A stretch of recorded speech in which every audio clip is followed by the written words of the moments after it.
And thank you, Holly. Good afternoon, everyone. Merry Christmas. So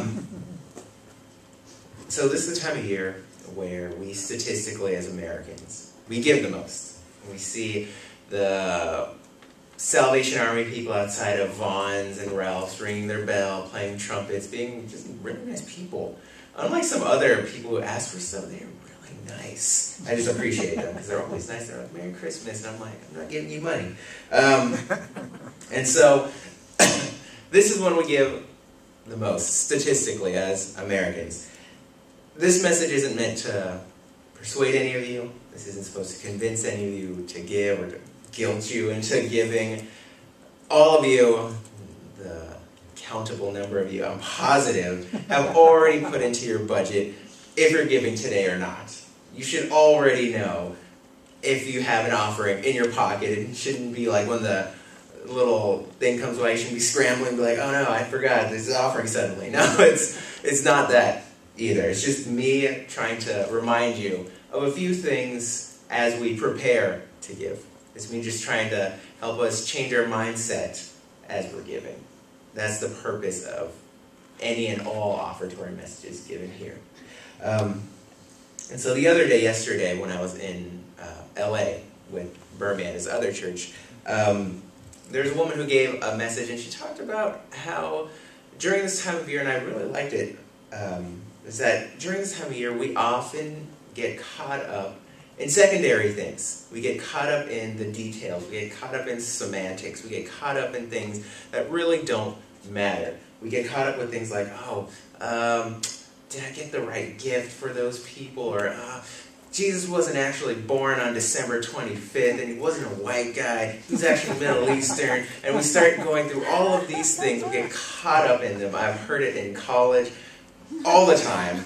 People always get hurt and angry about, like, oh, this holiday's been so commercialized. Don't say Merry Christmas. I'm actually Jewish. I take offense to that. And everyone just is always thinking of other things. They get caught up in secondary things. And so when we come to the offertory, the same thing can happen.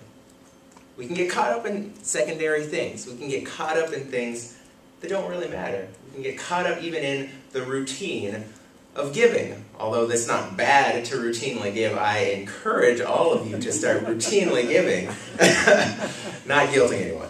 But I encourage all of you to routinely give. But we can get caught up in things like, did I give exactly 10% of what I made these past 2 weeks or this month or in my last payment or whatever I budgeted?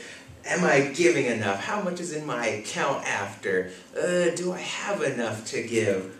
How much is Anthony giving because he makes so much money with his internship? Those kind of things. We get caught up in those small things, and we can forget the meaning of each thing. We can forget the meaning of Christmas, which is one of the, as I said at the convalescent home this morning, the birth of Jesus being one of the three most important events in the history of existence, the first being Jesus' birth, the second is his death, and the third being his resurrection. The most important events, period. There's no question about that. I guess maybe the creation of the universe is. But this was laid down before the foundation of the universe, so it was going to happen anyway.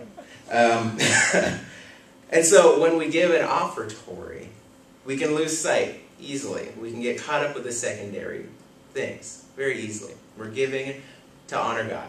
We're giving to give glory to him. We're giving to worship him. And we're giving because we love him. Amen? Amen.